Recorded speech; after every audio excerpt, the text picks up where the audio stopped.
حامیم قسم دی پر دغه څرګند کتاب چې مونږ دا په یوه ډیره برکتناکه او غوره شپه کې نازل کړی دی ځکه چې مونږ د خلکو د ویرولو اراده درلودله دا هغه شپه وه چې په هغې کې د هرې معاملې پر حکمت ولاړه فیصله زمونږ په امر صادریږي مونږ د یو پیغمبر لیږونکي وو ستا د پروردګار د رحمت په توګه په باوري ډول همغه د هر څه اوریدونکی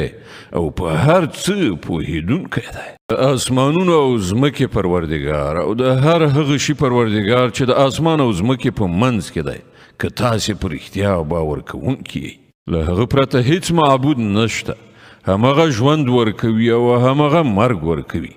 ستاسې پروردګار او ستاسې د هغو ړومبنیو پروردګار چې مخکې تیر شوي دي خو په واقع کې د دوی باور نشته بلکې دوی په خپل شک کې لویدلي دي او په لوبه کې لګیا دي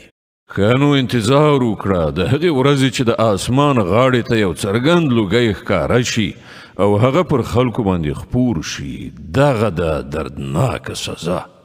اوس وایي چې پروردګاره له موږ څخه دغه عذاب ایسته کړه موږ ایمان راوړو د دوی غفلت چیرته ایسته کیږي د دوی حال خو دا دی چې په ښکاره توګه دوی ته پیغمبر راغی بیا هم دوی د هغه خواته التفات ونه کړ او ویې ویل چې دا یو لیونی دی چې ښوونه ورته شوې ده